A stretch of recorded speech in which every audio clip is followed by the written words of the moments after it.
The gasp did not come from the crowd at first. It came from her. Margaret Wilson froze with one hand on the linen tablecloth, breath caught halfway in eyes, locked on the sudden cold air against her legs. The orchestra faltered. A violin string squealed, then stopped. Somewhere near the back of the hall, a champagne glass shattered. For one suspended second, no one moved. The Gala Hall of the Hawthorne Heritage Trust glowed under soft amber lights, chandeliers reflecting off polished wood and old portraits of men long dead but still powerful. Old money, old rules, old silence. Hundreds of guests, most well past retirement age, sat or stood in tailored suits and evening dresses, their faces trained for decorum. But decorum cracked easily when shame walked into the room uninvited. Margaret stood at the edge of the ballroom, half-turned, her simple navy overskirt still lifted between the fingers of a man who should have known better. Bradley Parker smiled as if he had just told a clever joke. His hand lingered a moment too long before he let the fabric drop. Not rushed, not apologetic, deliberate.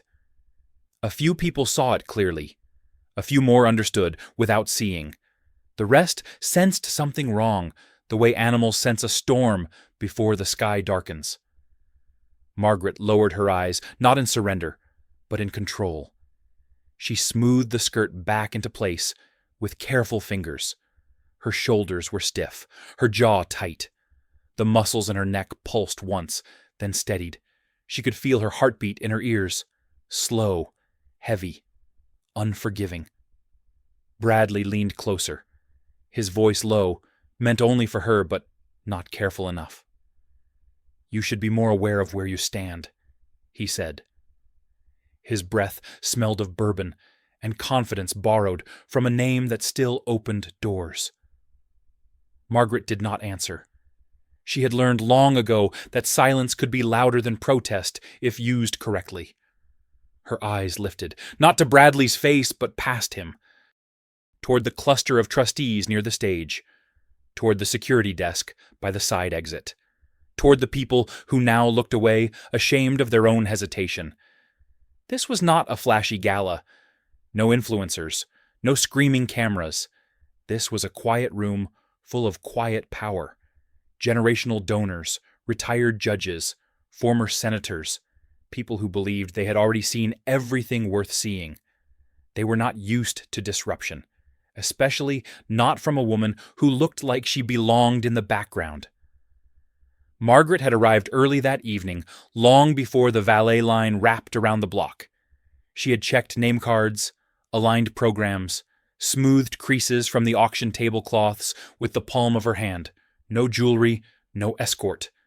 Just a volunteer badge clipped neatly to her waist, almost hidden by her cardigan. She had been invisible by design. It was easier that way. Always had been. At the registration desk earlier, a younger coordinator had mistaken her for catering staff. Margaret had corrected her gently. The coordinator had nodded, already distracted, and never asked her name. That was fine. Margaret preferred it. She had spent years learning how much people revealed when they assumed you had no leverage. Bradley Parker had noticed her the moment she knelt to retrieve a fallen program near the side stairwell. He noticed everyone who seemed smaller than him. That was his habit.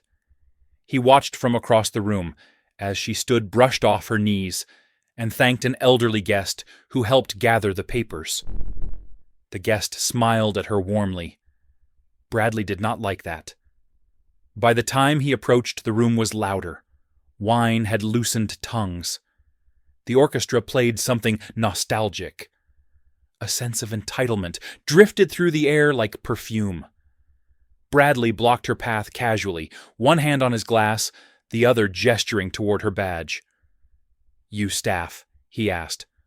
"Volunteer," Margaret replied. He smirked. Same thing. She moved to step around him. He shifted too. It happened quickly after that.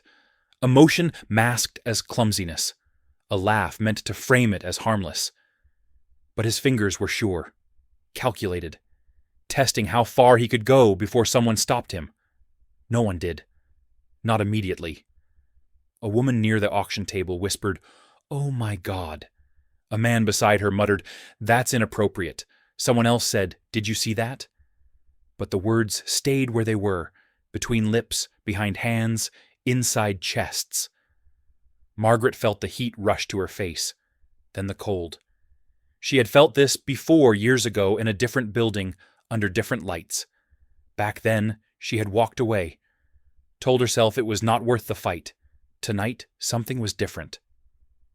She straightened fully now, taller than she looked. Her eyes met Bradley's at last. They were not wet, not pleading. They were steady, assessing, the way a lawyer looks at a witness who has just contradicted himself. "You just crossed a line," she said. Her voice did not shake. It did not rise. It landed.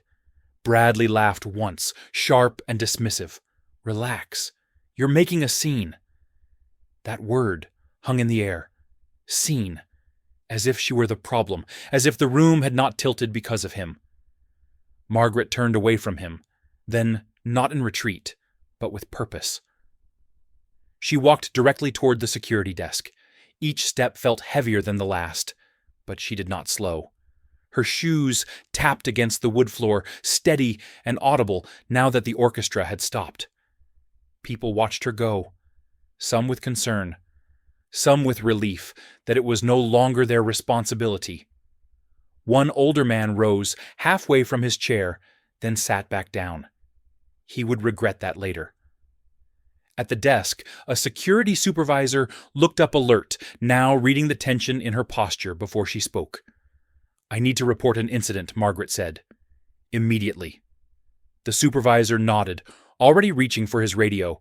"Ma'am, can you tell me what happened?" She took a breath. A real one this time. "I was physically harassed by a guest. There are witnesses." Behind her, Bradley's smile had started to fade. He glanced around, searching for allies.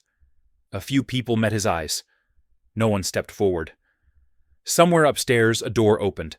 Thomas Wilson paused at the top of the staircase, his hand still on the brass rail. He had been mid-discussion numbers on a ledger, voices low and serious. He felt the shift before he saw it. The room below had gone quiet in a way that never meant anything good. He looked down and saw his wife standing alone by the security desk, her back straight, her hands clenched at her sides. Thomas did not move yet. He watched Bradley Parker first. Watched the way his shoulders tightened. Watched the calculation flicker across his face as he realized too late that this was no longer a game. Thomas exhaled slowly. The night had just changed direction. The first voice to break the silence did not belong to security. It came from the crowd. "That's enough," an older woman said, sharp and clear, the kind of voice that had once commanded classrooms and courtrooms. She stepped forward, pearls tight at her throat, eyes fixed on Bradley Parker. "You don't touch people like that. Not anywhere. Not ever." Bradley turned, startled, then forced a smile that did not reach his eyes. "Ma'am, I think there's been a misunderstanding." "There hasn't," another man said, rising slowly from his chair. Gray hair, cane resting against the table. His voice carried weight earned over decades. "I saw your hand. I saw the look on her face. Sit down."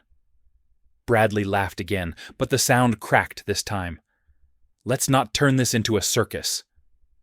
Margaret felt the room tilt, not away from her, toward her. The shift was subtle, but undeniable, like a tide turning under the surface. She stood very still as the security supervisor spoke quietly into his radio, calling for a manager, a trustee protocol words meant to sound neutral and calm. Bradley took a step back, then another. He glanced toward the exit, calculating distance, witnesses, consequences. His confidence had always been a thin shell. Tonight, it splintered. "Ma'am," the supervisor said gently to Margaret, "would you like to step into a side room while we sort this out?" Margaret shook her head once. "No, I'm fine here." She lifted her chin. I didn't do anything wrong." A murmur of agreement rippled through the crowd. Small sounds. A cough. A sigh. A chair scraping back. People were waking up to their own presence. Bradley leaned toward her again, his voice urgent now.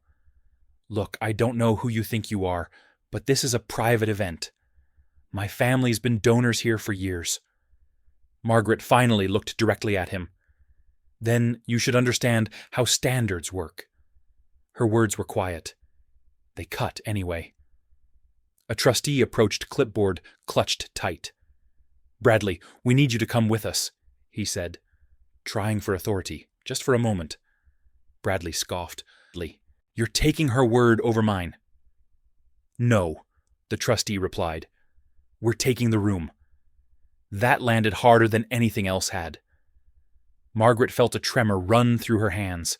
She folded them together, nails pressing into skin, grounding herself. The adrenaline was still there, sharp and insistent. Part of her wanted to scream. Another part wanted to disappear. Both were losing. From the staircase, Thomas began his descent. He did not rush. He did not announce himself. Each step was measured, deliberate. He adjusted his cuff, once a small, habitual movement that betrayed nothing. Those who recognized him straightened instinctively. Others followed suit without knowing why. Bradley noticed the change too late. "Thomas," someone whispered. Bradley turned. Recognition dawned, then confusion, then something like fear.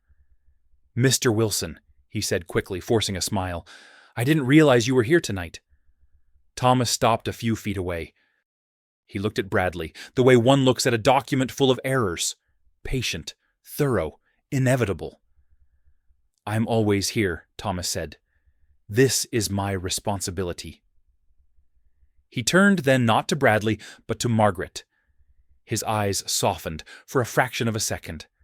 Enough to be felt, not enough to be seen. "Are you all right?" he asked. Margaret hesitated. The truth pressed against her chest. She nodded anyway. "I will be." That was enough. Thomas faced the room. He did not raise his voice. He did not need to. "This event exists to preserve the values this community claims to hold," he said. "Respect, accountability, decency. What happened here tonight violated all three." Bradley opened his mouth. Thomas lifted a hand. Bradley closed it again. "The incident has been documented," Thomas continued. "Security has witnesses. The board will review. And until that process is complete, Mr. Parker is no longer welcome at this event or any function under this trust. A collective intake of breath. Not outrage, relief." Bradley's face drained of color. "You can't do that," he said. "My family funds half this." "Your family funded history," Thomas replied evenly. "Not immunity." Bradley looked around again, desperate now. "This is insane. She's nobody." "She's just—" Margaret felt the word before he said it, felt the old anger surge hot and familiar. But Thomas spoke first. "She is a volunteer," he said. "She is a member of this community. And she is my wife." The room went still. Not silent. Still. As if every molecule had paused to recalibrate. Margaret closed her eyes for one brief moment. When she opened them, she did not look at Thomas. She looked at the crowd, at the faces rearranging themselves around new information, at the shame, the surprise, the sudden clarity. Bradley staggered back as if struck. "Your wife," he whispered. "You didn't say I didn't need to." Margaret said.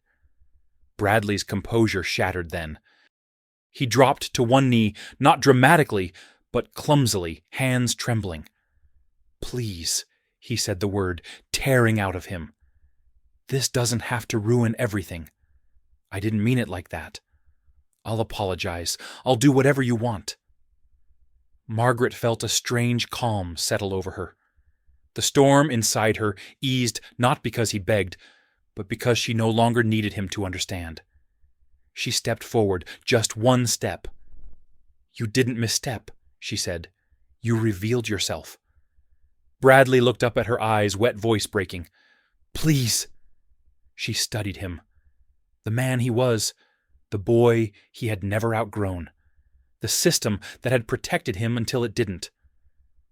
I'm not here to punish you, Margaret said. That's not my role. She glanced at Thomas, then back at Bradley. But I won't protect you from the consequences of your choices. Security moved in gentle but firm, guiding Bradley to his feet. He did not resist. He could not stop shaking. As he was led away, the orchestra quietly resumed, unsure, tentative. Conversations did not pick back up right away. People needed time to sit with what they had witnessed. Margaret turned to Thomas at last. I'm glad you came down, she said. He nodded. I would have come sooner if I'd known. I know, she replied. They stood side by side, not touching their presence, aligned like a line, drawn through the center of the room. The gala would continue. Donations would be pledged. Speeches would be made. But something irreversible had already happened. Across the hall, an older man approached Margaret slowly. I should have spoken sooner, he said quietly. I saw it. I froze. Margaret met his gaze.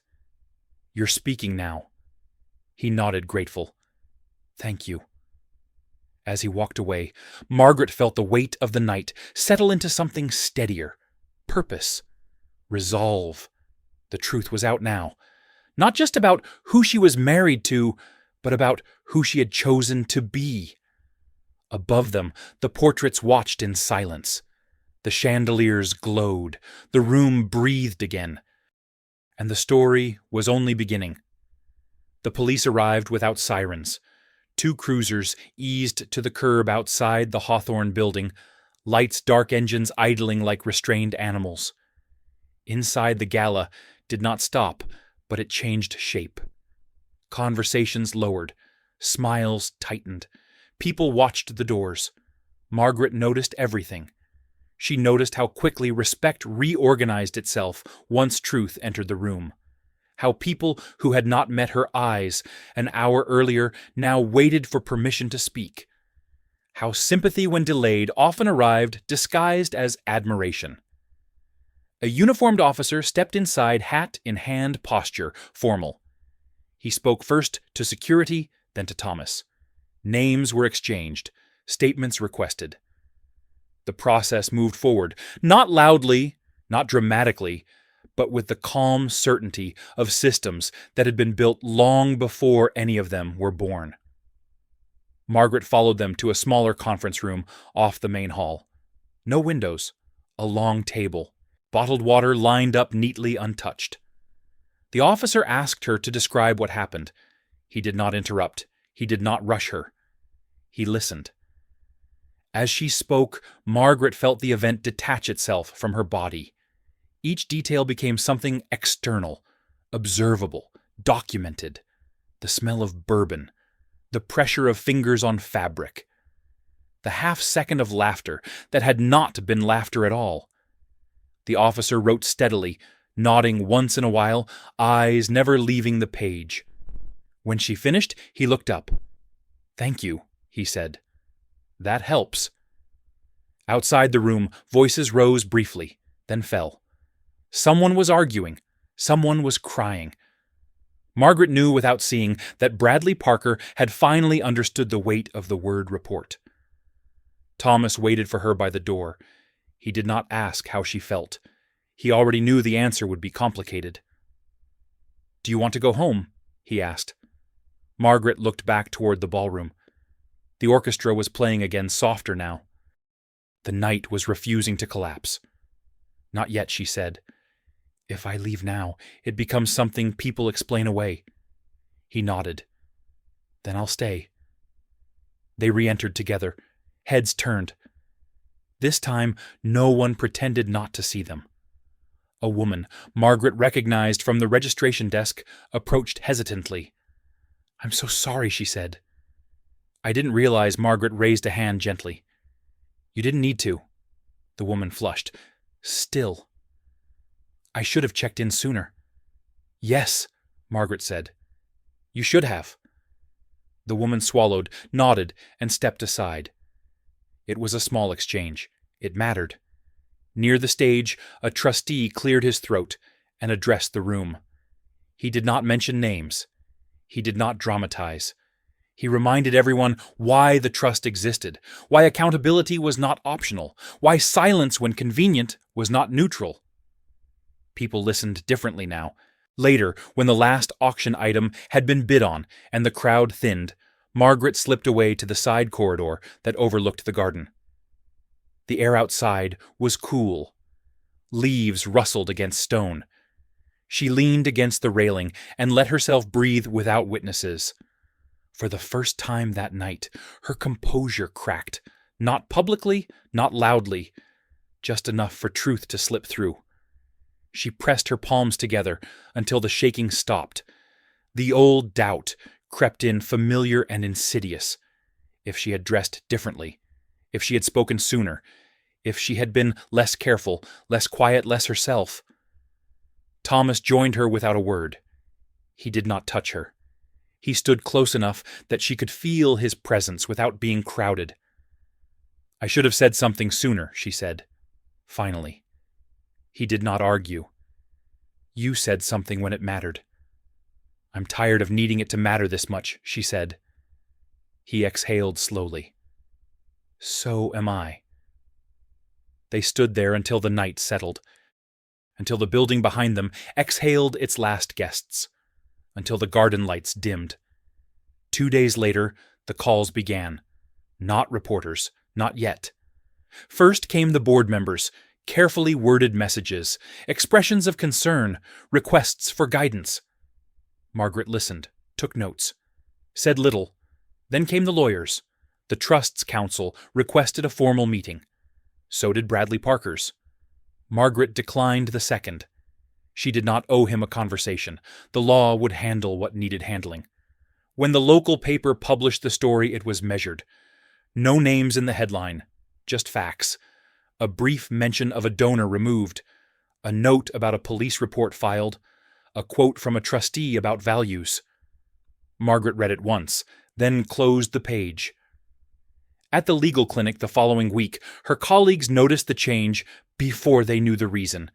The way she spoke, the way she paused before responding, the way she no longer softened her conclusions to make them easier to accept. A younger associate asked her quietly, "Are you okay?" Margaret considered the question. "I am becoming," she said. That night, she dreamed of standing in the ballroom again. In the dream, the lights were brighter, the room larger, the crowd faceless. She woke before the ending, heart-racing but steady. The district attorney's office followed up a week later. They had witness statements, video from a side camera, enough to proceed. Margaret was asked if she wished to press charges. She said yes, not out of anger, not out of spite, out of clarity. When Bradley Parker's name was finally printed, the reaction was swift, not violent, not dramatic. Sponsors withdrew quietly. Invitations dried up. Doors closed without comment. His family issued a statement heavy on regret and light on accountability. Margaret did not read it. Instead, she focused on the clinic, on the clients who came in with smaller stories that carried just as much weight. A woman denied housing. A man dismissed without cause. A teenager treated as invisible until he made a mistake. Margaret listened. She spoke. She acted. One afternoon, an older woman approached her after a workshop. "I saw you at the Gala," she said. "I didn't know who you were then. I do now." Margaret smiled faintly. "I was the same person." The woman nodded slowly. "That's the part that stayed with me."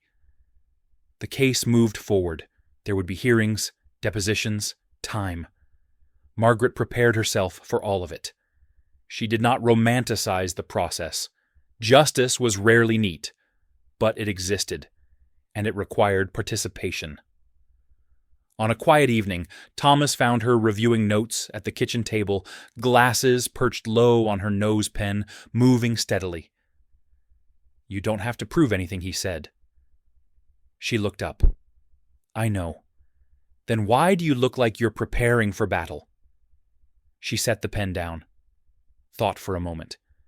Because I'm done surviving quietly. Thomas reached across the table and took her hand. This time, she let him. Outside, the neighborhood was still. Ordinary, safe. Somewhere else another gala would be planned. Another room would fill with people who believed decency was a given. Margaret knew better now. She also knew something else. Power did not arrive with noise. It arrived with decisions, with follow-through, with the willingness to stay standing when the room wanted you to sit. The night at Hawthorne had ended. The consequences had not. And for the first time in a long time, Margaret did not feel afraid of what came next. The hearing room smelled faintly of paper and disinfectant, the kind of neutral scent meant to erase emotion. Margaret sat at the long oak table with her hands, folded posture straight, eyes forward. The seal of the Commonwealth hung behind the judge's bench, worn by time, unimpressed by names. Bradley Parker entered late. He wore a navy suit that fit too tightly at the shoulders, as if he had gained weight where confidence used to sit. His hair was combed carefully, but his eyes darted restless. He did not look at Margaret. He looked at Thomas once, then away. The clerk called the case. Voices stood, sat. The room settled into procedure. Margaret listened as facts were read aloud, stripped of drama, reduced to sequence. Time, place, action. She felt the odd relief of hearing the truth spoken without embellishment. No one raised their voice. No one needed to. Bradley's attorney spoke next, smooth and practiced. Words like misunderstanding and lapse in judgment floated into the air, light and evasive. He spoke of reputational damage of a man who had already suffered consequences. He did not speak of harm. Margaret felt her jaw tighten. She kept her gaze steady. When it was her turn, she stood. The room seemed to shrink slightly, as if attention pulled inward. Margaret did not rush. She did not dramatize. She spoke the way she always had, with precision, shaped by years of listening before responding. This was not an accident, she said. It was not ambiguous. It was an exercise of entitlement. Bradley shifted in his chair. I did not ask for special treatment. Margaret continued.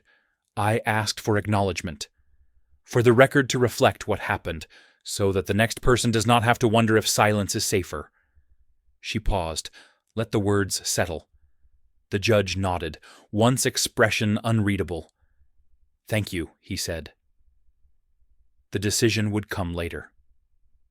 The system moved at its own pace. Margaret knew that. She sat down without looking back.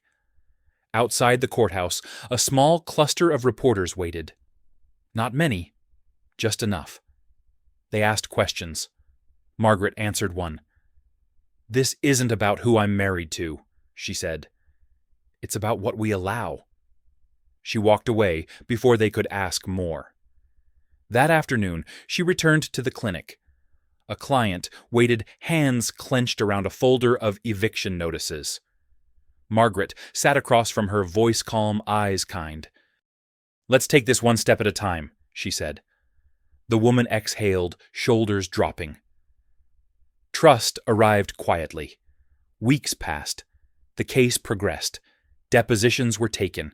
Emails surfaced. A pattern emerged, not just of one night, but of smaller moments Bradley Parker had counted on disappearing. They did not disappear anymore. One evening, Margaret received a letter, forwarded from the trust. No return address. The handwriting was tight controlled. It was from Bradley. He did not apologize. Not really. He wrote about pressure, about expectations, about losing everything he had assumed would never be taken. He asked for mercy. He asked for discretion. Margaret read the letter once, then again. She felt no satisfaction, no triumph, just a steady clarity. She folded the letter and placed it in a drawer. She did not respond. At the next trust meeting, attendance was full. The board voted unanimously to adopt new conduct protocols, mandatory training, clear reporting lines, consequences spelled out without ambiguity. Margaret listened, said nothing until the end. "This only matters if we enforce it," she said. "Every time." Heads nodded. Notes were taken. Afterward, an older trustee pulled her aside. "You changed the temperature in that room," he said. Margaret smiled faintly. Rooms don't change themselves. At home, life remained ordinary. Groceries, mail, the hum of the dishwasher late at night. Thomas watched her move through the house with a new steadiness. Less guarded, more present. "You seem lighter," he said one evening. "I feel clearer," she replied. "That's different." He nodded. He understood the difference. The ruling came on a Tuesday. Bradley Parker was charged, not with spectacle, with accountability. The judge's language was firm. The record would reflect misconduct. A fine, mandatory counseling, probation, a permanent mark where entitlement had once been invisible. Margaret read the summary on her phone, standing in line at the pharmacy. She felt a brief tremor, then nothing. The world did not tilt. It aligned. That night, she stood again at the garden railing of the Hawthorne building, not for an event, just to look. The lights inside were dim. The portraits watched, as they always had. A young volunteer approached hesitantly. "Ms. Wilson," she asked. Margaret turned. "Yes." "I wanted to say thank you," the woman said, "for staying." Margaret considered her, the fear in her eyes, the hope. "You don't need permission to take up space," she said, "but it helps when someone shows you it's possible." The volunteer nodded, swallowing hard. "I won't forget that. Neither would Margaret." Months later, an invitation arrived. A different gala, different city, a request for Margaret to speak. Not about the case, about systems, about dignity, about what happens when ordinary people refuse to disappear. She declined the speech, suggested someone else. She was not interested in being a symbol, but she attended. This time, she wore the same kind of simple dress, the same flat shoes. She moved through the room with ease. People noticed. Some recognized her, some did not. It no longer mattered. Halfway through the evening, a man approached her nervous. "I want to apologize," he said, "for not speaking up that night." Margaret looked at him, saw sincerity, saw fear. "What will you do next time?" she asked. He hesitated, then nodded. "I'll speak. That's enough," she said. When the night ended, Margaret and Thomas walked out together. No rush, no crowd. Outside, the city breathed. Ordinary, complex, alive. Margaret paused at the curb, looked back once, not at the building, at herself reflected faintly in the glass. She saw a woman who had been underestimated, a woman who had learned the cost of silence, a woman who understood now that power did not need an announcement, it needed presence. And she stepped forward, ready for whatever room came next. The first envelope arrived without a return address. Cream paper. Thick. Expensive in a way meant to signal seriousness. Margaret opened it at the kitchen counter, the morning light cutting across the surface like a blade. Inside was an invitation to join a national advisory panel on community ethics and institutional accountability. Her name printed cleanly. No mention of the case, no mention of the gala. She set it aside and poured coffee. By noon, 2 more arrived. One from a university she had once applied to and been quietly rejected. Another from a nonprofit that had never returned her calls. Each invitation carried the same careful tone. Respectful, measured, late. Margaret felt something tighten in her chest. Not pride, not resentment, recognition. This was how systems adjusted. Slowly, opportunistically. They did not apologize. They repurposed. At the clinic, her schedule was full. A veteran denied benefits. A woman fighting a predatory landlord. A teenager caught between probation and a future that felt theoretical. Margaret listened, asked questions, took notes. She did not mention the envelopes. During lunch, a colleague leaned against the doorway. "They're talking about you upstairs," he said quietly. Margaret did not look up. "Who is they?" He smiled without humor. "Everyone who didn't know your name before." That afternoon, the call came from the governor's office. The voice on the line was polished, calm, practiced.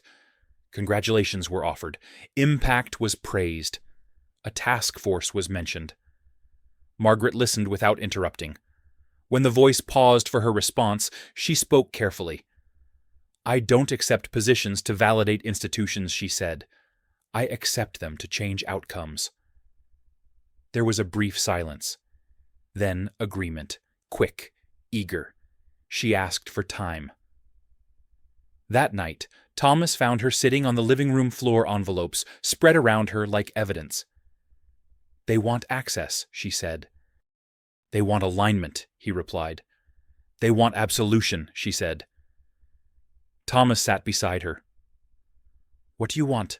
Margaret leaned back against the couch, staring at the ceiling.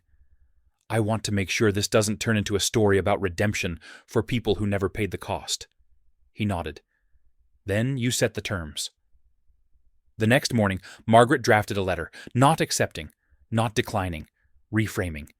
She outlined conditions: transparency, community oversight, no ceremonial roles, measurable outcomes, public accountability. She sent it without apology. Responses came quickly.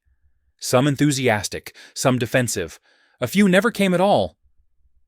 Margaret noted the differences. At a community center in Dorchester, she spoke to a small group of volunteers. No microphones, folding chairs, fluorescent lights humming overhead. She told them about process, about documenting everything, about not waiting for permission. An older man raised his hand. "What if speaking up costs you everything?" he asked. Margaret did not answer right away. She looked around the room, at faces worn by labor and patience, at people who had learned the price of survival.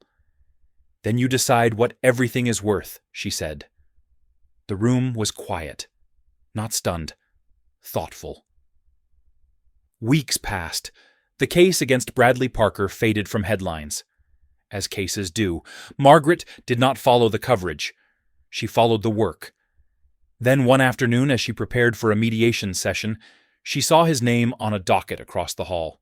Different case, different judge, same man, smaller now, quieter. Bradley looked up and saw her. Recognition flickered. He opened his mouth, then closed it. He nodded once. Not in request, in acknowledgement. Margaret returned the nod. Nothing more. Later in the mediation room, she advocated fiercely for a client who had been dismissed, disbelieved, minimized. She used the law precisely. She did not soften the truth. The settlement came quickly. That evening, Margaret received an email from a high school principal. A student wanted to interview her for a civics project. Margaret agreed on one condition: no photos, no biography, just conversation. The student asked careful questions about courage, about fear, about whether power ever felt comfortable. Margaret smiled. "It shouldn't," she said. In early autumn, the trust held its annual review. New policies were in place, training completed, reporting numbers up, incidents addressed. The room felt different, less ornamental, more honest. At the end of the meeting, a trustee stood. "We owe you a debt," he said. Margaret shook her head. "You owe the next person a better system." He sat down slowly. The message landed. That night, she and Thomas walked through their neighborhood, leaves crunching underfoot. A neighbor waved. A dog barked. Life continued in its ordinary insistence. "Do you ever wish it had stayed quiet?" Thomas asked. Margaret considered the question. The life she could have had. Smaller, easier, less exposed. No, she said. I wish it had been fair. He smiled sadly. Fair comes later. At home, Margaret opened the drawer where she had placed Bradley's letter. She removed it, read it once more, then tore it in half. She did not need it anymore. Another envelope waited on the counter. This one handwritten. From a woman she had helped months ago. Inside was a simple note of thanks. No grandeur. No agenda. Margaret placed it on the refrigerator with a magnet shaped like a lighthouse. That night, she dreamed again of the ballroom. But this time, she did not stand alone. The room was full of people watching, listening, ready. She woke before dawn, heart steady. The invitations would keep coming, the resistance too. That was how change announced itself, not with permission, with friction. Margaret rose dressed simply and prepared for another day. The world was still imperfect, power still unevenly distributed, silence still tempting. But she knew now what happened when someone refused to accept the shape of the room as fixed. She knew the cost. She also knew the return. And she stepped into the morning without hesitation, carrying the quiet authority of someone who had been tested, underestimated, and proven essential. The conference room in Chicago overlooked the river glass walls, catching a gray afternoon that felt heavier than weather. Margaret stood near the window, hands clasped behind her back, listening as voices debated her conditions like they were negotiable preferences instead of boundaries. "We appreciate your perspective," a man in a tailored suit said, fingers steepled. But full public disclosure at that level could create instability. Margaret turned slowly. Instability for whom pause. Papers shifted. Someone cleared their throat. For institutions that are still rebuilding trust, another voice offered. Margaret nodded once. Trust isn't rebuilt by hiding the repair work. She took her seat. The room adjusted again. Chairs creaked. Pens stopped moving. This was not a courtroom. No judge, no gavel. Just power testing the limits of its own comfort. They had invited her here because they needed her credibility, because the advisory panel would look hollow without a name that carried weight earned the hard way.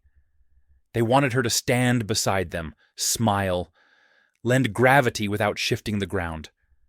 Margaret was not interested in standing still. "I'm not here to protect your reputations," she said. "I'm here to protect people who don't have rooms like this." The man at the head of the table leaned forward. "And if we say no," Margaret met his eyes, "then you continue without me, and I will continue without you. The work doesn't stop because a title declines." Silence again, different from before, thicker, calculating. The meeting ended without a handshake, without resolution. Margaret gathered her folder and walked out, heels steady against marble.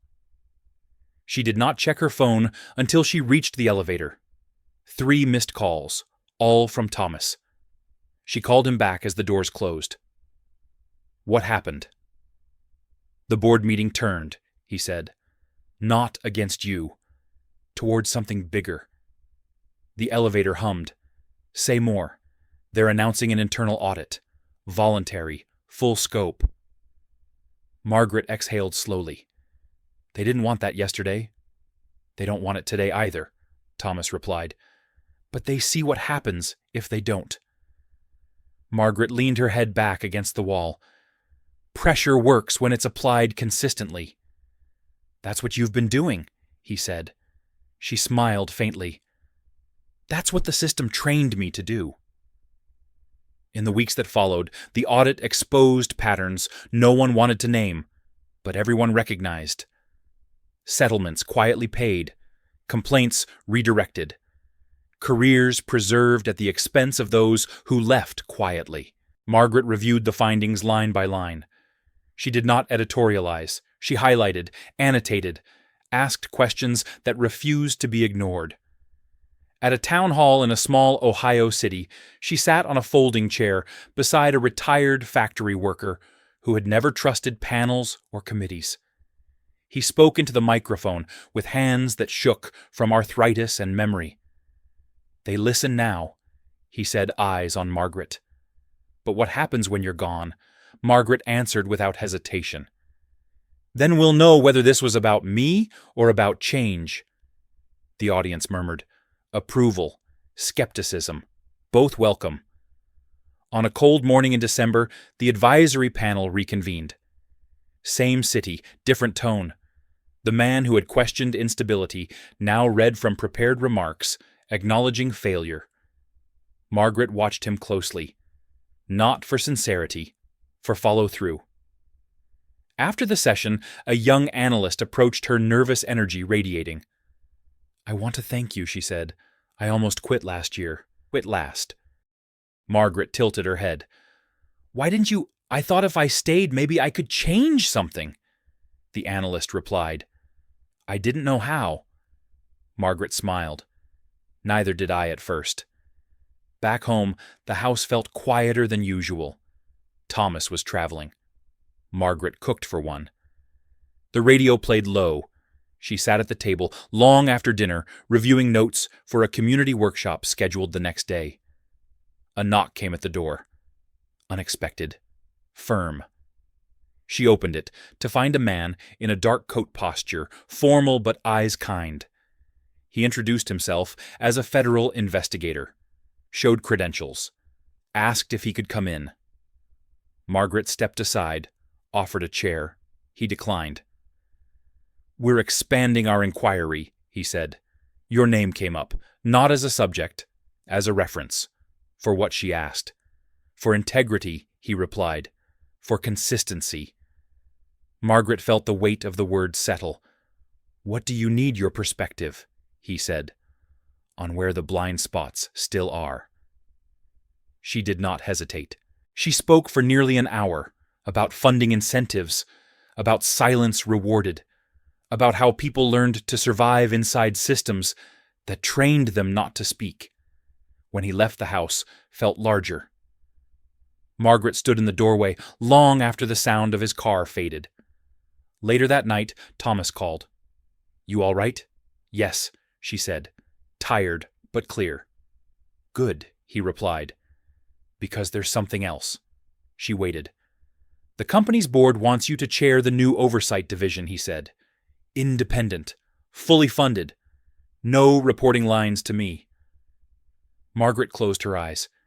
This was the reveal they had been circling for months. Not of wealth, not of marriage, of reach. "They think I'll say yes because it's symbolic," she said. "And will you?" Thomas asked. She considered the implications. The leverage, the risk, the visibility she had never sought, and now could not avoid. "I'll say yes if it's real," she said. "If it changes how power answers to people." Thomas smiled through the phone. "That's why they asked you." The announcement came quietly. No press conference. Just a memo circulated internally, then externally. Margaret Wilson, appointed to lead an independent oversight division with authority to audit, recommend, and enforce corrective action. The reaction was immediate. Support, pushback, fear, relief. Margaret returned to the clinic the next morning as usual. Same desk, same clients. She refused to move her office. She refused to become abstract. A client looked at her skeptically. "Are you still our lawyer?" Margaret smiled, more than ever. That afternoon she stood again in a room full of suits. This time she opened the meeting. "We are not here to manage optics," she said. "We are here to change behavior. If that makes you uncomfortable, you are in the right place." No one laughed. As she spoke, Margaret felt something align inside her. The long years of preparation she had never named. The moments of silence she had catalogued. The skills sharpened in rooms that underestimated her. This was not a victory lap. It was a beginning with teeth. Outside, winter pressed against the glass. Inside, the work started. Margaret did not soften her voice. She did not apologize for clarity. She did not pretend this would be easy. Power shifted when named. Systems moved when challenged. And she was done asking permission to exist in rooms that needed her more than they admitted. The night she left the office, the city lights reflected in the river like a map rewritten. Margaret walked into the cold with steady steps, aware of the eyes now watching her, the expectations waiting to be tested. She welcomed them, because she knew something they did not. This was not the moment she revealed who she was. It was the moment the world realized it had misjudged her authority all along. The first resignation landed on Margaret's desk before sunrise. No letterhead, no explanation. Just a single sentence printed in black ink, "I no longer feel comfortable operating under these standards." Margaret read it twice, then placed it face down. By the time the office lights flickered on, 3 more had arrived. Senior directors, people who had once spoken confidently about culture and values, now retreating quietly when accountability stopped being theoretical. She did not call them back. At 9 sharp, the Oversight Division convened for its first closed session. 12 people around the table. Some chosen for expertise. Some chosen because they could not be ignored. All of them aware that the room had teeth now. Margaret stood at the head of the table, a slim folder in her hands. No slides, no theatrics. "We are not here to investigate people," she said. "We are here to investigate patterns. If you feel personally threatened, ask yourself why." No one interrupted.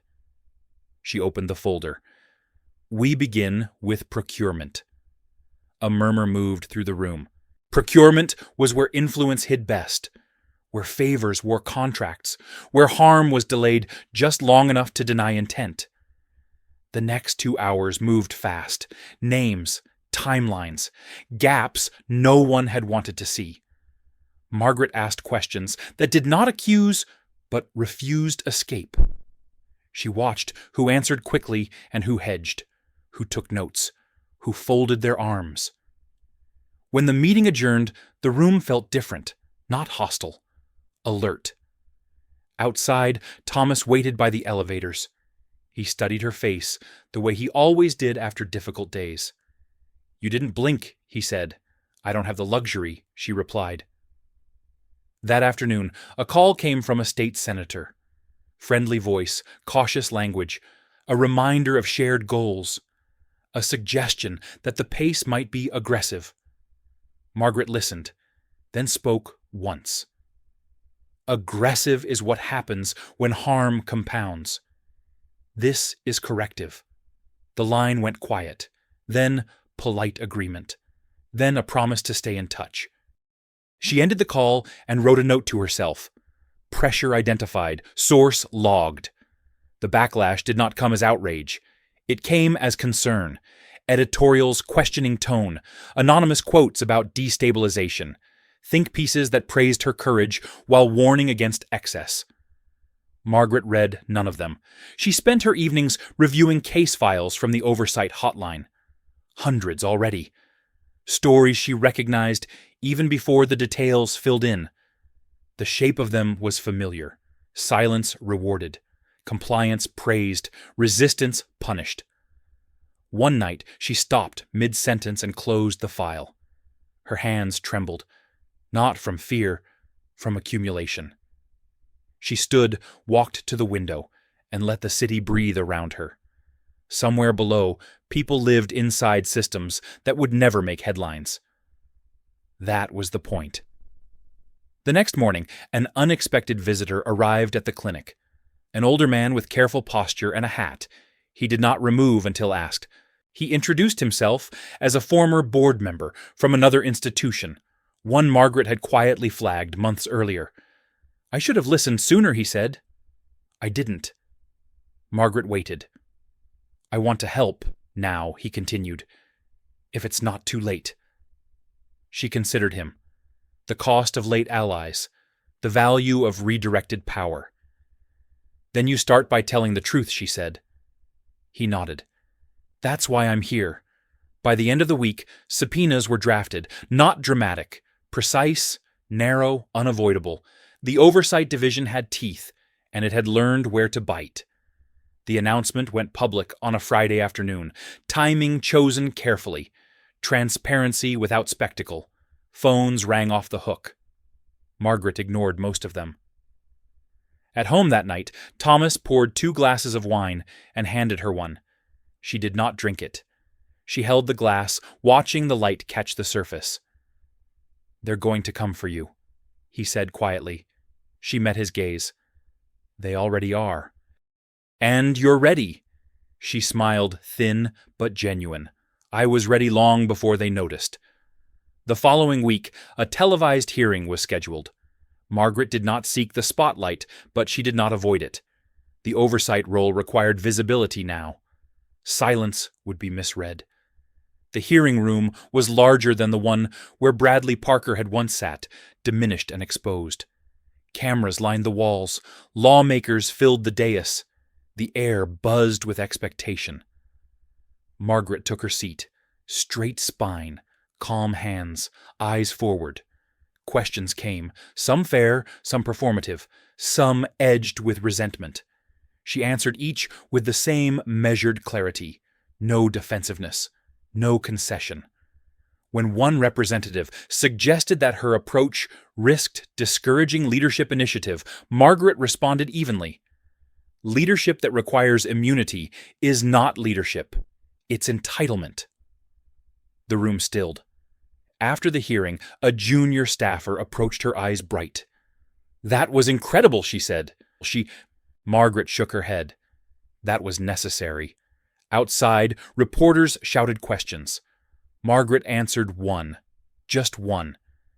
"This isn't about tearing institutions down," she said. "It's about making them strong enough to tell the truth." Then she walked away. That evening, alone in her office, Margaret reviewed a final report before release. Her name would be attached, permanently. She understood the cost of that. She thought of the gala, the overskirt, the silence that had preceded her voice. The moment the room had turned, she signed the report without hesitation. The response was immediate. Investigations opened, funding paused, policies rewritten. Not everywhere, not all at once, but enough to shift the landscape. Margaret felt no triumph, only momentum. Late one night, she received a message from a number she did not recognize. A single line. "You made it impossible for me to hide. I hate you for that. But I needed it. No signature." Margaret deleted the message. The next morning, she returned to the clinic early. A client waited, already eyes anxious, paperwork clutched tight. Margaret sat across from them and leaned in. "Tell me what's happening," she said. As the client spoke, Margaret listened with the same intensity she brought to boardrooms and hearings. No hierarchy of dignity, no difference in care. Outside, the world argued about her. Inside, the work continued. By the end of the month, the phrase Wilson Standards began appearing in internal memos. Not because she asked for it, because people needed language for the shift. Margaret disliked the name. She let it stand. Change needed anchors. One evening, Thomas found her asleep on the couch, a legal brief open on her chest. He covered her with a blanket and turned off the lamp. Margaret dreamed of rooms again, but this time she walked into them without waiting. Chairs moved. People looked up. She woke before dawn, heart steady. There would be losses. There would be retaliation. There would be days when the weight pressed hard against her ribs. But there would also be this, a quiet certainty, the knowledge that once you force a system to see itself, it never fully forgets. Margaret rose, dressed, and stepped back into the current she had helped redirect. The room no longer decided who she was. She did. The lawsuit arrived on a Monday, thick as a threat, and just as deliberate. Filed by a coalition of former executives, it accused Margaret of overreach defamation by implication procedural bias. It was meant to slow her down, to bleed time, to make the work feel personal. She read the complaint once, then handed it to counsel without comment. By noon, the phone started again. Donors, allies, skeptics pretending to be neutral. The familiar pressure to soften language, to reframe intent, to protect the institution from its own exposure. Margaret listened with the patience of someone who knew exactly where patience belonged and where it did not. That afternoon she met with her team. No speeches, no reassurance. She outlined the response in clear steps. Preserve records. Maintain pace. Do not retaliate. Do not explain what does not need explaining. If they want discovery, she said they get discovery. A few people shifted in their chairs. One nodded relieved. Another looked frightened. Margaret noted both. Outside the office, the city pressed on. Sirens, construction, the ordinary noise of consequence. Margaret walked home instead of taking a car, letting the rhythm steady her thoughts.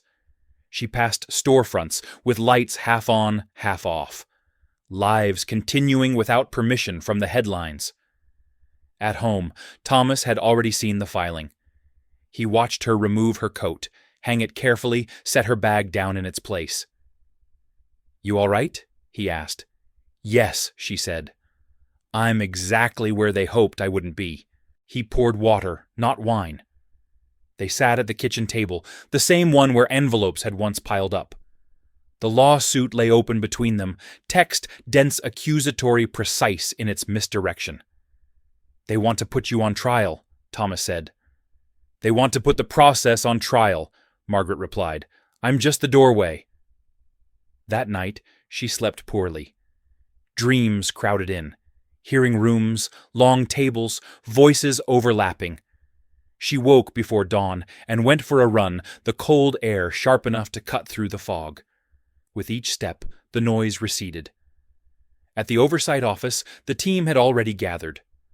Coffee cups, legal pads, quiet determination. Margaret stood at the head of the table and met their eyes. "We do not slow down," she said. "We do not rush. We continue." The response brief went out within the week. Calm, factual, unapologetic. It outlined authority granted. Procedures followed, protections observed. It did not argue tone. It argued truth. The plaintiffs went to the press. Headlines bloomed, some sympathetic, some cynical, some confused. Margaret did not engage. She had learned that spectacle fed on oxygen. She offered none. Instead, she testified again. Not about the lawsuit, about findings, about recommendations already implemented, about outcomes that could not be reversed because they had never been hypothetical. In a small town in Pennsylvania, she spoke to a room half full of people who had stopped believing anyone would show up. She listened longer than she spoke. When she did speak, it was to explain process, to name options, to refuse false comfort. Afterward, a woman approached her with shaking hands. "They told me to keep quiet," she said. "I did." Margaret nodded. "You did what you needed to survive."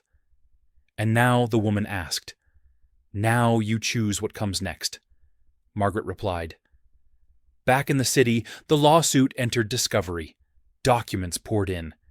Emails that should never have been written. Memos that said the quiet parts out loud. Patterns emerged again, undeniable. The coalition's confidence wavered. Their filings grew sharper, then sloppier.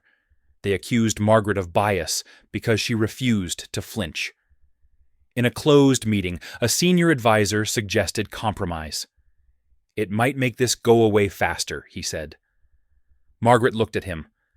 "Going away is not the goal." The advisor nodded slowly. He would learn.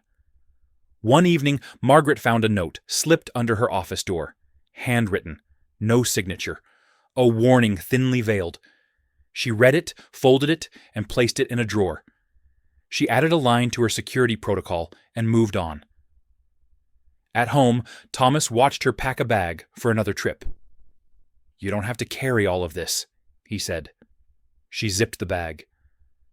"I'm not carrying it alone." The trial date was set. Not soon, not far. The waiting was strategic, pressure without release. Margaret used the time to build resilience around the work, redundant leadership, clear succession.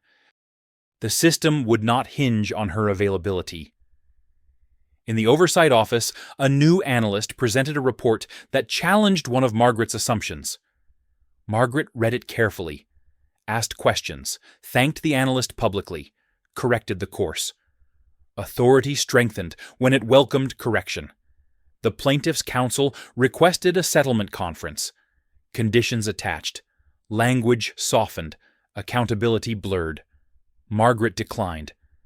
The day the first whistleblower from within the coalition testified, the courtroom held its breath. The testimony was measured, painful, specific.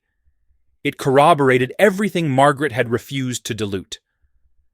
Outside, cameras flashed. Inside, Margaret sat still, hands folded, listening, as if it were the first time. She knew better than to confuse familiarity with immunity. When the judge adjourned for the day, Thomas caught her eye across the room.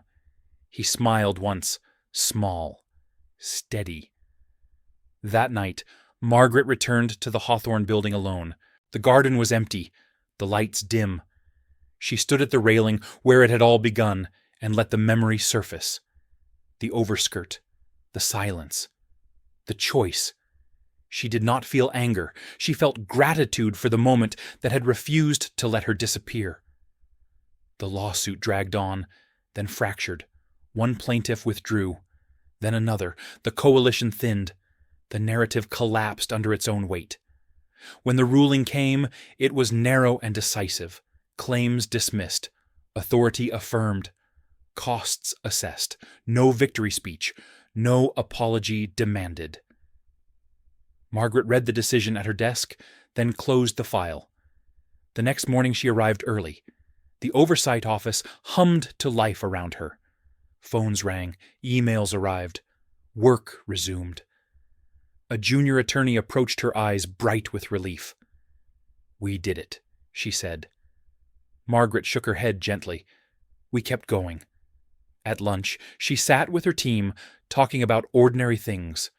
Weather, food, someone's new apartment. Laughter surfaced, cautious at first, then free. That afternoon, a call came from the governor's office again. This time, different tone, less suggestion, more alignment. Margaret listened, agreed to a meeting, set boundaries.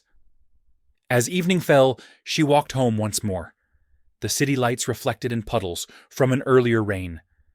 She watched her reflection pass and felt the strange calm of someone who had learned to trust momentum.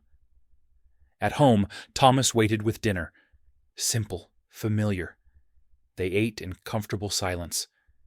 "You changed something," he said finally. She looked at him. "We did." Later alone, Margaret opened the drawer where the note had been placed months ago. She removed it, read it again, then burned it carefully in the sink. The paper curled, blackened, disappeared. She washed her hands and turned off the light. The work would continue. Resistance would regroup. Systems would adapt. That was the nature of power when challenged. Margaret lay down and closed her eyes, not exhausted, not triumphant, but ready. Because the room no longer decided whether she belonged, and neither did the lawsuit. The invitation arrived, quietly slipped into Margaret's calendar, by an assistant who did not ask for approval. A closed session, no press, no recording devices. Representatives from federal agencies, state regulators, and private oversight boards. The kind of meeting that existed precisely because it could not be advertised. Margaret arrived early. The room was windowless, deliberately so. A long table. Name cards placed with care. Coffee already poured. The people who entered carried themselves differently, than those she had faced before. No performative confidence. No need to dominate. These were individuals accustomed to deciding outcomes without applause. Margaret took her seat and waited. The session opened without ceremony. A senior official spoke first, outlining a pattern of failures across institutions. He did not soften the language. He did not deflect blame. He spoke as if the moment demanded honesty more than protection. Then he turned to Margaret. "You change the sequence," he said, "not the system, the order in which it reacts." Margaret considered the phrasing. "Systems resist change," she replied. "They adapt to pressure. Sequence determines whether adaptation is cosmetic or structural." A murmur of agreement moved through the room. What followed was not debate. It was excavation, policy gaps, enforcement loopholes, incentives that rewarded silence. Margaret spoke when asked. She did not dominate. She clarified, corrected, anchored abstract theory to lived consequence. At one point, a regulator leaned back and exhaled. "You understand," he said, "not as praise, but as recognition." Margaret met his gaze. "I had to." The meeting ended without resolution. No announcements, no promises. But as chairs scraped back and people gathered their papers, Margaret noticed something shift. Less distance, more intent. Outside, the city pressed in loud and unapologetic. Margaret walked a few blocks alone before hailing a cab. She watched buildings pass and thought of how many decisions had been made inside rooms, just like the one she had left. How many lives had bent under the weight of those decisions? At home, Thomas listened as she described the meeting. He did not interrupt. He rarely did. "They're not looking for permission anymore," he said when she finished. "They're looking for structure." Margaret nodded. "They're looking for a way to survive scrutiny." "And you?" he asked. She considered the question. "I'm looking for permanence." The following weeks blurred into motion. Frameworks drafted, pilot programs launched, oversight mechanisms formalized. Margaret's days lengthened not with noise, but with density. Every decision felt heavier because it lasted longer. One evening, she received a call from an unfamiliar number. She almost let it go to voicemail. Something made her answer. "My name is Eleanor Brooks," the voice said. "Elderly, precise. I was told you would understand." Margaret listened. Eleanor had spent decades inside an institution that prided itself on restraint. She had watched misconduct buried under decorum. She had documented quietly, knowing that timing mattered as much as evidence. "I'm running out of time," Eleanor said, "and I don't want this to die with me." Margaret closed her eyes. "Then it won't." They met 2 days later. A cafe near the river. Eleanor slid a folder across the table, hands steady despite age. Inside were records spanning 30 years, patterns etched across generations. Margaret felt the familiar tightening in her chest. Not dread. Resolve. This changes everything, she said. Eleanor smiled faintly. "That's what I was hoping." The release of the findings was coordinated carefully. Not dumped. Introduced, contextualized, shielded from misinterpretation without blunting impact. Margaret insisted on survivor voices leading the report, not summaries. The response was seismic. Institutions that had survived decades of quiet suddenly faced questions they could not answer with platitudes. Boards convened emergency sessions. Legal teams scrambled. Leaders resigned preemptively, citing health-family timing. Margaret watched it unfold without satisfaction. Momentum was not something to celebrate. It was something to steer. At a press briefing, a reporter asked her if she felt vindicated. Margaret shook her head.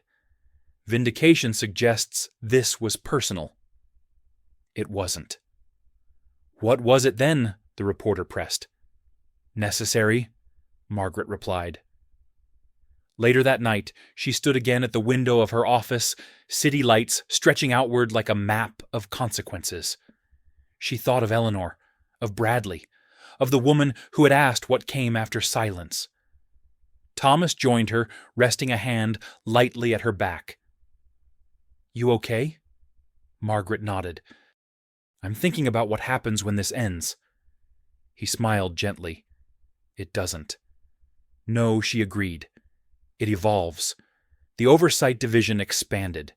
New leaders emerged. People Margaret had mentored stepped forward capable and unafraid. She made space deliberately. Power hoarded rotted. Power shared endured. One afternoon, she received a message from the young analyst, who had once almost quit. "I stayed. I spoke up. It worked." Margaret read it twice, then closed her phone. At a quiet dinner with old friends, someone asked her if she missed anonymity. Margaret considered it. The simplicity. The freedom of being underestimated. "Sometimes," she said, "but I don't miss being unheard." The room fell quiet. Not uncomfortable. Thoughtful. As winter approached, invitations shifted tone. Less curiosity, more deference. Margaret declined most. Chose carefully. Not every platform deserved the work. She began to write in the early mornings. Not a memoir, not a manifesto, a record of systems, of choices, of moments when silence almost won. She wrote about the gala, but not the way others remembered it. She wrote about the seconds after. The choice. The weight of staying. One evening, she received a call from Eleanor's daughter. Eleanor had passed peacefully. She wanted Margaret to know that her mother had been relieved. "She said you finished something she started," the daughter said. Margaret felt the familiar pressure behind her eyes.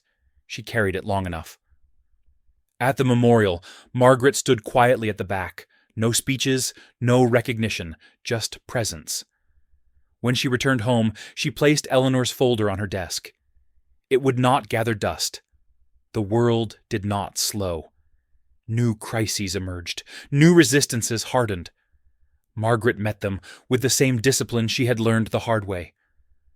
One night, unable to sleep, she walked through the city alone, past buildings that held secrets, past streets that bore witness. She thought of all the rooms she had entered and changed simply by refusing to be smaller.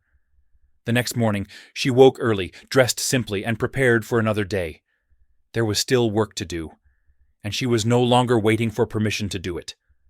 The morning Margaret stepped back into the Hawthorne building, there were no cameras waiting, no protesters, no applause, just the quiet echo of her footsteps on polished wood and the soft hum of a place that had learned finally how to listen. The portraits still lined the walls, men in oil paint, women added later, smaller frames, careful smiles. History had not changed, but it no longer owned the room the way it once had. Margaret paused near the garden doors where it had begun. The railing was cool under her palm. For a moment, memory surfaced uninvited. The overskirt, the breath caught in her chest, the silence that had weighed more than any insult. She did not push the memory away. She let it stand, acknowledged, then placed it where it belonged. Behind her, voices drifted in. New volunteers, younger, more diverse, less careful in the old ways. They spoke openly, asked questions without lowering their voices. Someone laughed, not cruelly, freely. Margaret smiled to herself. Her role had changed over the months, then the years. Titles came and went, committees shifted, oversight structures evolved, and embedded themselves into places that had once resisted the very idea. Margaret no longer needed to be everywhere. That had never been the point. What mattered was that the work continued without her constant presence. At the clinic that afternoon, a client brought her a stack of documents, neatly organized confidence, replacing the fear that used to live in their shoulders. Margaret reviewed the papers, nodded, and explained the next steps. The law, when used properly, was not loud. It was steady. As she walked home later, the city felt different again. Not kinder, not fair, but more responsive, as if it knew now that pressure could come from anywhere, from people it had not expected to matter. At home, Thomas was reading by the window. He looked up when she entered, the same look he had given her the night of the gala. Not worry, recognition. "You good?" he asked. "Yes," she said. And this time, it was simple. Dinner was unremarkable. Conversation ordinary. The kind of evening that once would have felt like an escape, and now felt like balance. They washed dishes together, laughed about something small. Life continued insistent and grounding. Later, alone in her study, Margaret opened the notebook she had been filling for years. Not a book meant for shelves. A record meant for continuity. She added one final page. She wrote about rooms, about how they decide who speaks and who waits, about how silence pretends to be neutral until someone refuses to carry it anymore, about how power recoils when named but reshapes itself when watched. She wrote about dignity, not as an idea, but as a practice. When she finished, she closed the notebook and placed it in the drawer beside Eleanor's folder. Bradley's letter, long gone, the note of thanks, still pinned to the refrigerator in the next room, evidence of a life lived without shrinking. The next week, Margaret declined another invitation and accepted one more, a small workshop, a community center, no stage, no introduction. She stood in front of 30 people, seated on folding chairs, and spoke plainly. About systems, about choices, about the cost of waiting for someone else to go first. No one applauded when she finished. They didn't need to. Afterward, a young man approached her quietly. "I didn't think someone like you would understand," he said. Margaret met his eyes. "Someone like me learned because no one did." He nodded slowly. Something settled in him. That night, Margaret walked home alone. The streetlights cast long shadows. Her own stretched ahead of her, steady, unbroken. She thought of all the moments that had led here. Not the gala alone, but everything before it. Every time she had been underestimated. Every time she had chosen restraint when the world expected silence. She had not become powerful overnight. She had become undeniable. Inside, Thomas had left the porch light on. She stepped into its glow, unhurried, aware of the quiet authority she carried now. Not because of who she stood beside, not because of titles or wealth or rooms that once tried to define her, but because she had stayed, because she had spoken, because she had refused to disappear when it would have been easier. The world would keep testing itself against people like her, against ordinary figures who carried uncommon resolve. That was how change moved, not in grand gestures, but in moments that refused to pass unnoticed. Margaret closed the door behind her and turned off the light, the night settling into something calm and earned. If this story resonated with you, take a moment to like the video, subscribe to the channel, and leave a comment saying, "Stand your ground."